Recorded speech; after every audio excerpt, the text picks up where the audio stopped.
Hi there. Thanks so much for tuning in with me today. I just want to say that I royally screwed up. Hmm. I quit my job to travel the country for now 14 months. I got a little carried away. I was having such a good time. Things were going great. The momentum was built up for me in ways that I could never ever even imagine. And it was pretty magical. And then I get home and realize how badly I screwed up. And I'll dive into that in just a second. But before we do, I wanted to talk about the recipes that we're going to be doing. These came from a recipe book that was published from U-Haul in 1984 when they released their campers for rent. You could actually buy one of these for $3.95. That was on their shelf in their store before you went camping.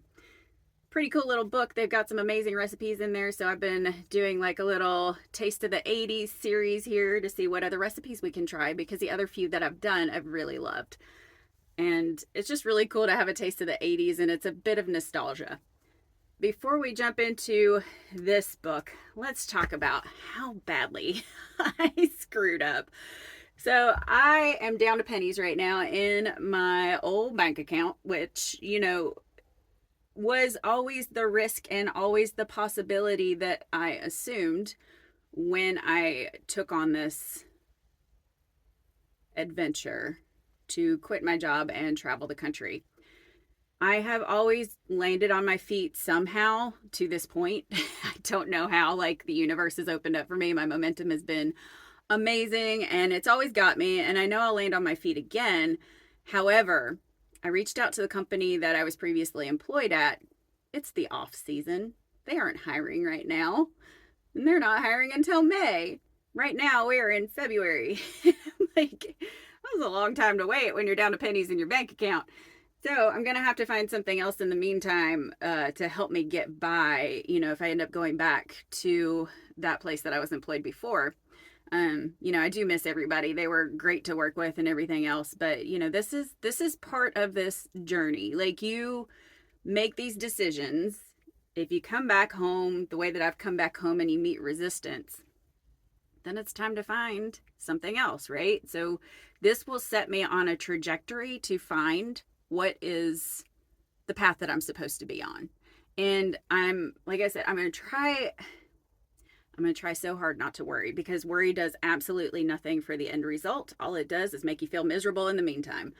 And I know the universe has got me. I know I'm going to figure this out. I know I'm going to land on my feet. I know whatever results come from this are going to be amazing. It might be a little painful in the process of getting there, but I know the end result will be amazing as we go through this process in this new season of getting completely uncomfortable again, because I've left and come back 3 times. And so this would be my 4th time coming back, and there's not room for me right now. And I just have to accept that. And I have to understand that that is my guardrails in this life, my bumper guards to keep me focused on where I need to go, instead of going back to that same comfortable place where I don't have any growth or anything new to add into my tool belt for the things that I've learned in this life. Then, what's the point? So I really enjoy, in a sick, twisted way, of getting completely uncomfortable, because that really fuels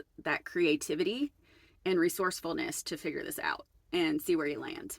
But it's like riding your favorite roller coaster 100 times and then getting stuck upside down on your favorite roller coaster. So now I have to find a new ride. And that's what the process that I'm in the middle of working on. I have bouts of anxiety about it, but this is the real side. And I do pride myself in never, sugarcoating anything and being realistic. And, even though I'm blindly optimistic in my own life, I do want to share the real sides of what happens when you screw up. Because right now I'm like, how am I going to make my mortgage next month? How am I going to do this next month? How am I going to, I don't know. I mean, I stocked my house for the apocalypse before I left for my trip. My dog has plenty of food. My cat has plenty of food. I have a ungodly amount of food in my house that's non-perishables. If I want fresh foods, that's the only thing that I've got to add to this mix of stuff to help get me through until, you know, I can find that right place in that new job and pay for my new HVAC that I just had installed because it was out when I came home. You know, my house has a laundry list of problems, and I went through all of my resources before I came home. So that's on me, and that was my fault. And now, on top of everything else, I'm experiencing a minor medical issue, which I don't want to shed too much light on because I don't want to give it that much energy. But I do have to go have a surgical procedure that's going to keep me down for about a week or two, in the mix of trying to find employment while I'm desperate. So the cards are not stacked in my favor currently, but I'll find those 4 aces. Don't you worry. But I think that's part of life, and that's part of this journey. And like I said, I am a weirdo, and I enjoy these tumultuous moments and what you gain as a result when you come out the other side. And I think it's going to be really good. I think that this is going to be probably like when I got laid off from work, you know, one of the best things that ever happened to me to get to the next stage of life that I need to be in. On a lighter note, what I'm so excited about is this recipe here. So we're going to do some sweet and sour chicken. It's a very simple recipe. And then for dessert, we are going to do some rum-sauced peaches. Like, that looks really good to me because it's very 80s. I think the desserts from the 80s are a little bit more fruit based. Like, there's a lot of recipes that have a lot of fruit in them. I thought that that would be a great addition to the sweet and sour chicken. It just sounded like a good combo. So we're going to go that route today and see how easy it is to make. To start this recipe, we're going to need 8 boneless, skinless chicken thighs. We're going to need some cooking oil, the sweet and sour red cabbage, 2 apples that are sliced and cored, and then we'll need some minced onion and some caraway seed. I'm going to get my apples sliced up and get everything like ready to go and ready to be cooked, and I will check back in just a second. I need a sharper knife.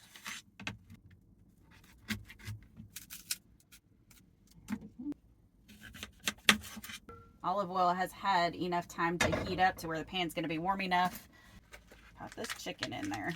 When I was on the road, I did discover that the easiest way to handle chicken is either with a pair of gloves, but if you don't have gloves, just get your tongs and you can sanitize your tongs after you get done maneuvering the chicken around.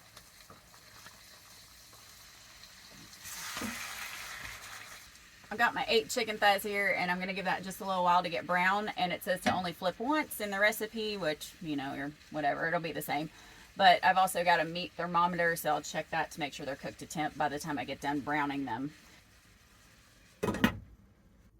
Another thing that I just wanted to add about my predicament is I am grateful because I know that I do have a support system of some sort, but it is humbling, especially if you have to ask for help, because as independent as I am, it's really difficult to ask for help at this point because I've been able to muddle through so much on my own, and it's a pride issue, and that's the part that's probably the most hurtful for me is trying to finagle my way out to where I don't have to receive help from people, and that's tough. That part is really, really hard for me, but I'm learning and I'm doing my best.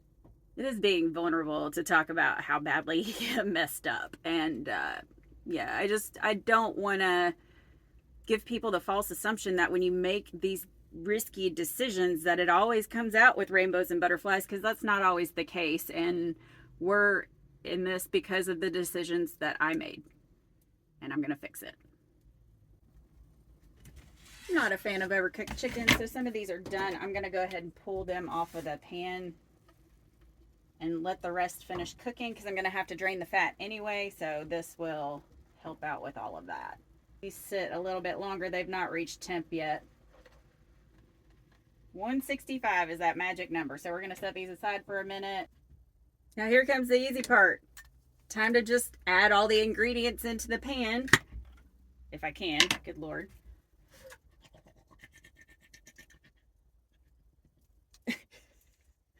Looks really good. All the apples. Did I make a mess? No. Good job, Ashley. This is a really easy recipe. There's only 6 ingredients that you need, so it's really a simple recipe. It's going to be really easy to do when I travel. It's just caraway seeds are kind of that odd thing that people don't really carry all the time. But if I know that I want to do this recipe, then that's going to be something that I'll have to make sure to pre-plan for. All right, 1 teaspoon of caraway seeds. Yep, 1 teaspoon. I just wanted to double check. Measure twice, cut once, right? Another teaspoon of some minced onion. And the chicken. Just go ahead and put that on top since that has already cooked all the way. All right, we're going to cover and let it cook for another 20 to 25 minutes and then it should be ready. But in the meantime, I'm going to go ahead and start my other recipe that I have for my dessert so that that will be ready with my poor pan that's... I need a new pan. This one has seen better days. It's probably lasted me, I'm going to guess 300 to 400 meals while I've been on the road. I use this literally every day that I was on the road, if not once, twice a day. And so this pan got a lot of wear and tear. There was very few days where I ate out. When you're traveling on a budget, you usually cook those like little one-pot meals and you don't eat out very frequently. These are nice to experiment with these recipes so I know what other things I can do while I'm on the road that are going to be simple. The rum-sauced peaches are really simple. You're going to need 1 can of halved peaches. I got the sliced because they didn't have the halved in the organic, unfortunately. Lemon juice, and you're going to need some brown sugar, and you're going to need some rum. Just need 4 ingredients. With this one, it says to drain the peaches and reserve the syrup. I'm just going to use this measuring cup. I went with the no sugar added because, like I said, I try to make better decisions where you can, especially with 80s recipes because organic wasn't really a thing in the 80s. Got my syrup, so I've got to add that to the pan actually. I'm just going to go ahead and do that right away. Actually, I should have just dumped that in the pan and then I would have 1 less dish to wash. Whoops. 3 tablespoons of brown sugar, 2 teaspoons of lemon juice. 2, perfect. Some fresh squeezed lemon juice. We're gonna go ahead and get this one started so I can get this going and get my other stuff warmed up. I'm just gonna move this as a safety precaution. See, when you're in a small space, you have to get creative. It's the first time I think I've used 2 burners in a really long time in here. That all good and dissolved. 2 tablespoons of our rum. And if there's a little extra, then there's a little extra. Who cares, right? Throw my peaches in so this can all warm up. Let's let this warm up and then we'll give this a try. Always eat dessert first. I can't help but think about that song from the 90s. What was it? Pot USA, Presidents of the United States of America. They sang that peaches song. Millions of peaches, peaches for me. Does that jog anybody's memory or like take y'all down memory lane? Because it did for me. No, I think from this angle you can kind of sort of see where my floor is leaking because of all the rain. This has been a fun little adventure, so I'm going to have to figure out what's going on with that front windshield after it was replaced with plexiglass to get that fixed because that's where it's leaking in from. But I took out the vinyl flooring for now just so it can dry out instead of rot the floor further than what it's already rotted. So lots of problems, you know, with a vintage camper sometimes, and you don't have the right resources to fix them when there are problems. But I do love this little thing and I will get it fixed up eventually. I'm going to throw a tarp over it in the meantime until I have a chance to take it back out again. Let's give these peaches a try. They're all nice and warmed up. I just turned off the stove. Some of that sauce in here first. Give this a try. I know it's really hot.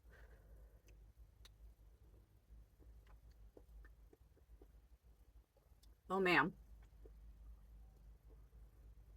This is really good. I always sit here in shock when I eat these different desserts and I'm like, these are so good. And it was 4 ingredients in this one. So, I mean, not very much.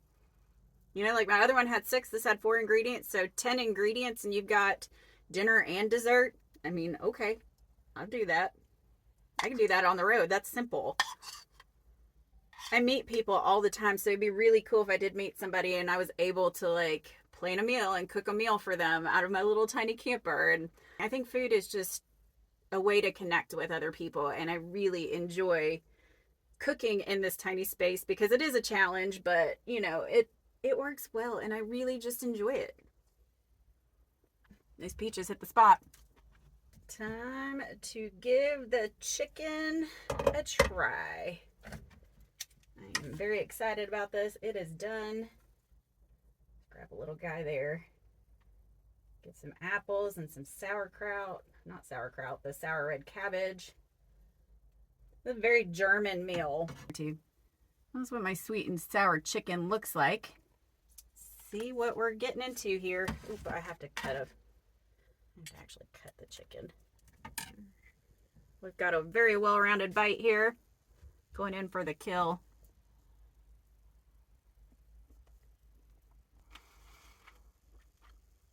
One thing that I have noticed about these U-Haul meals, they're all very comforting.